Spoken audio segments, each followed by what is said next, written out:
Hello friends, आज हम सुनेंगे सिंहासन बत्तीसी की छठी कहानी, जो कि रवि भामा पुतली द्वारा सुनाई गई है। तो कथा इस प्रकार है। एक दिन विक्रमादित्य नदी के तट पर बने हुए अपने महल से प्राकृतिक सौंदर्य को निहार रहे थे। बरसात का महीना था, इसलिए नदी उफन रही थी और अत्यंत तेजी से बह रही थी। इतने में उनकी नज़र एक पुरुष, एक स्त्री और एक बच्चे पर पड़ी। उनके वस्त्र तार तार थे और चेहरे पीले। राजा देखते ही समझ गए ये बहुत ही निर्धन है।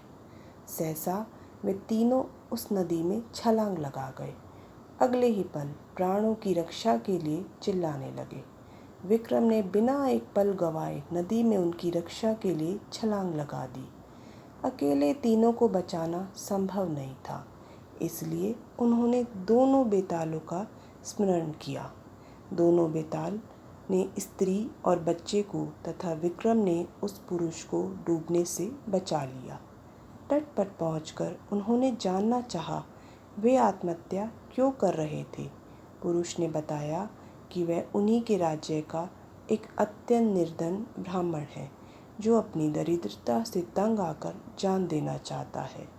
वह अपनी बीवी तथा बच्चे को भूख से मरता हुआ नहीं देख सकता और आत्महत्या के सिवा अपनी समस्या का कोई अंत नहीं नजर आता। इस राज्य के लोग इतने आत्मनिर्भर हैं कि सारा काम खुद ही करते हैं, इसलिए उसे कोई रोजगार भी नहीं देता।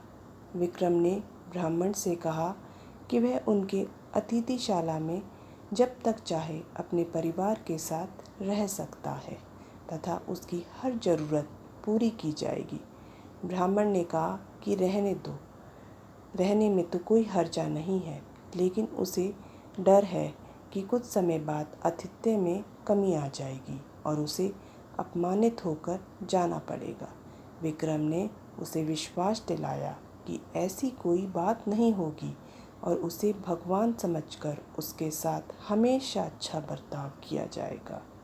विक्रम के इस तरह विश्वास दिलाने पर ब्राह्मण परिवार अतिथिशाला में आकर रहने लगा। उसकी देखरेख के लिए नौकर चाकर नियुक्त कर दिए गए। वे मौज से रहते, अपनी मर्जी से खाते पीते और आरामदेह पलंग पर सोते। किसी चीज़ की उन्हें कमी नहीं थी, लेकिन वे सफाई पर बिल्कुल ध्यान नहीं देते। जो कपड़े पहने थे उन्हें कई दिनों तक नहीं बदलते। जहाँ सोते वहीं थूकते और मल मूत्र त्याग भी कर देते। चारों तरफ गंदगी ही गंदगी फैल गई। दुर्गंध के मारे उनका स्थान एक पल भी ठहरने लायक नहीं रहा। नौकर चाकर कुछ दिन तक तो धीरज से सब कुछ सहते रहे, लेकिन कब तक ऐसा चलता। राजा के कोप की भी उन्होंने परवाह नहीं की और भाग खड़े हुए। राजा ने कई अन्य नौकर भेजे, पर सब के सब एक ही जैसे निकले।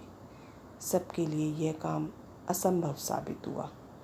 तब विक्रम ने खुद ही उनकी सेवा का बीड़ा उठाया। उठते बैठते सोते जागते वे ब्राह्मण परिवार की हर इच्छा पूरी करते थे। दुर्गंध के मारे माथा फट जाता, फिर भी कभी अपशब्द का व्यवहार नहीं करते। उनके कहने पर विक्रम उनके पांव भी दबाते।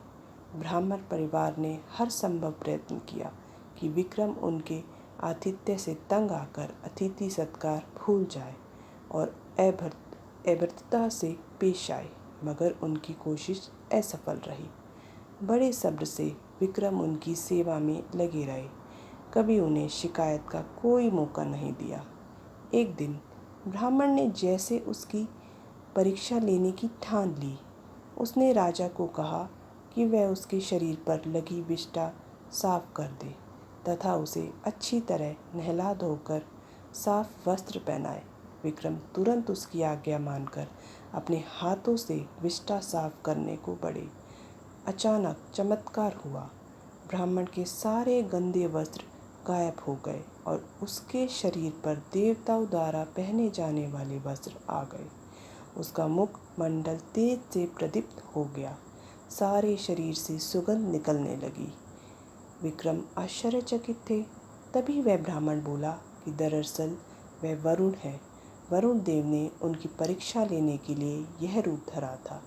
विक्रम के अतिथि सत्कार की प्रशंसा सुनकर वे सपरिवार यहाँ आए थे।